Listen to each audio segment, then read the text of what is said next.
In this age of cancel culture, the landscape of self-expression and the consequences that follow has never been more tumultuous. Voices rise in a cacophony of opinions, every utterance subject to analysis, retribution, or praise. Among the many who find themselves in this brave new world is a figure whose very existence stirs the pot of controversy and discussion, Cyraxx. Yet, to understand his plight, or should we say his self-inflicted chaos, one must delve deeper into the nuances of his saga.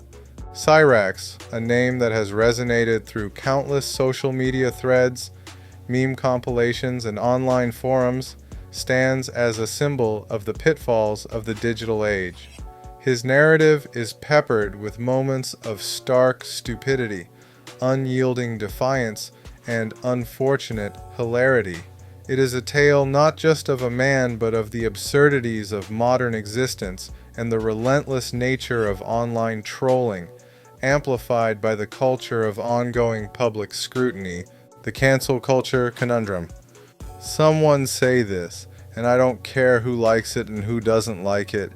I'm tired of this cancel culture, Cyraxx laments, in a tone that oscillates between indignation and desperation. Who among us hasn't felt the weight of public opinion, the fear that our words, our life choices might be aggregated, scrutinized, and ultimately judged? Yet for Cyraxx, this is not just a passing concern, but a full-blown crisis. His very essence seems to irritate those who cross his path, as he noticeably observes, "I can tell right now just by the way you're talking that my pure existence clearly bothers you." This self-awareness flickers through the chaos, hinting at a deeper understanding of the ramifications of his behavior, but it's often drowned out by his erratic responses to the world around him. The downward spiral. A glance into Cyraxx's digital interactions reveals a character whose fragility is matched only by his bravado. For instance, his previous encounters with online trolls have spiraled into a haunting loop of self-destruction. The notorious memes virus incident that led to him bricking his computer typifies this unfortunate cycle. The absurdity of his situation comes to a head when he confesses, "I put a virus on there, they placed a kill in a goddamn thing," an admission that reads like a punchline to a tragic joke. Each time Cyraxx thinks he's outsmarted his trolling adversaries, he unwittingly falls into their traps once again. It's not rocket science for these trolls. It's merely a matter of sending him a USB stick with the right bait, and he's all too eager to take the bait. That's how dense Cyraxx is, critics would demonstrate, outlining his apparent inability to learn from past mistakes. In many ways, Cyraxx stands as testament to a truth many can relate to, our failure to recognize when we are being played. It's a vivid reminder of the human condition, caught between desperation for connection and the allure of validation that comes from a digital realm. The character of Cyraxx, a tragic hero. Cyraxx's misadventures are often met with mockery and disdain. However, one can't help but think, could there be something deeper at play? As he passionately exclaims, "All I want is to be left alone." It resonates on a level that goes beyond the individual. He embodies the struggle of countless individuals yearning for what they perceive as salvation, a quiet existence away from the prying eyes of the internet. Notably, Cyraxx's mention of music as my escape away from the awful expletive online hints at a longing for belonging. Music represents a thin veil of normalcy in his chaotic existence. It serves as his refuge amidst the storm. Yet, we are left to muse. How secure is that escape when the world's judgment lingers just outside the door? As he defends his right to create, dismissing the challenges brought on by cancel culture as mere propaganda, we witness the tragic facade of the would-be artist.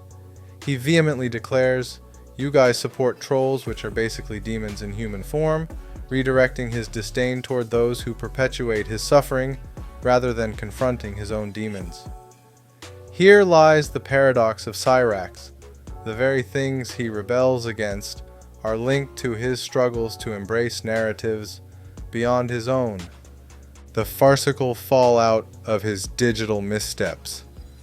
In the realm of trolling, Cyraxx is akin to a perennial piñata, perpetually swinging for the fences, yet missing the mark time and again. A prime example comes with his infamous encounters with a character known as Nward Boy William. The dialogues shared between them would elicit chuckles and eye rolls, the classic exchanges of a self-proclaimed martyr crying injustice while simultaneously laying bare his misdeeds. Everybody's saying, "Oh, you're doing this, you're doing that, but really I ain't doing jack," expletive, he proclaims, generating a tornado of contradictions. Cyraxx's verbal gymnastics attempt to refute the accusations of being a perpetrator against minors echo a haunting theme. He claims innocence, yet the evidence tells its own story, a story riddled with troubling implications and concerns. Occasionally, flashes of clarity emerge, such as when he recognizes the digital footprints left behind. The narrative of proof of my innocence fluttering invisibly amid the factual wreckage. How can he champion his case when the evidence predicates guilt rather than absolution? Cyraxx fails to see that while he might be engaging in a spirited battle against public perception, he is simultaneously ensnared by the ropes of his creation, the masterclass in self-destruction. Nowhere is Cyraxx's journey more evident than in a video of him attempting to recover his bricked-up computer. The scene unfolds like a tragic opera, filled with exaggerated gestures and hopeful monologues. "I hope I didn't just mess up my PC," he murmurs, almost childlike in his innocence, blissfully unaware of the impending calamity. He is caught in the throes of naivete, a stark juxtaposition to the bullheadedness that seems to define most of his interactions. As he fumbles with his devices, the onlookers witness the fallout of misplaced trust, not only in others but in his own capabilities. He stumbles through the setup, oscillating between excitement and despair as he realizes the inevitable. I think we expletive up, the confrontation of one's own making, where a fleeting moment of hope is cut short, encapsulates Cyraxx's oblivion, a reminder of the cyclical nature of his entrapped fate. The spiral of desperation, Cyraxx and his defense. When Cyraxx reaches the end of his rope, an almost comical irony emerges. "I don't owe you or anybody a goddamn thing," he declares, fervent in his defense. Yet, what is striking is the evident dichotomy in his rhetoric, the helpless cries of a man desperately seeking validation, lamenting, "If I was you, I would." He reflects upon the loyalty he perceives to be lacking among his friends. "Where are y'all at when I need y'all?" he questions, a hint of betrayal lingering in his voice. Yet, this moment reveals a crucial element. Loyalty in a world built on mockery and betrayal is next to impossible to achieve. Cyraxx feels like a man adrift, yearning for solidarity in a digital sea where trust has long since capsized. He screams into the void, "These people should put their jobs on the line for me," failing to see the absurdity of this expectation.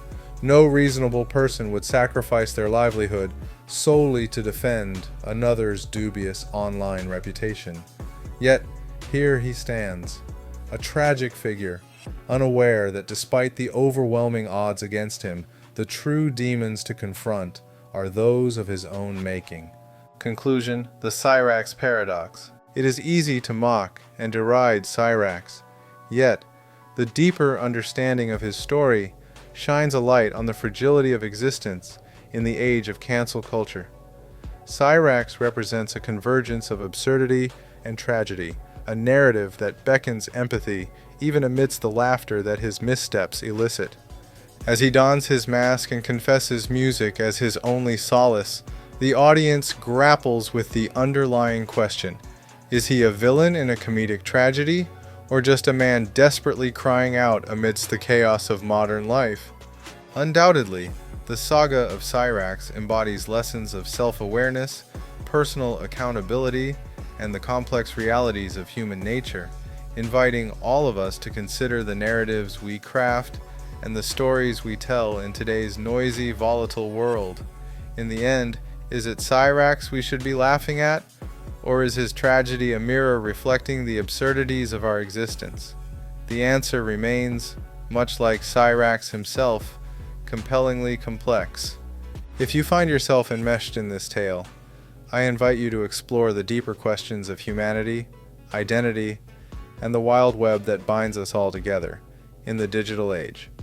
Thank you for joining me on this intricate journey through the life of a man draped in farce, a victim of circumstance, and a soldier of his own self-destruction.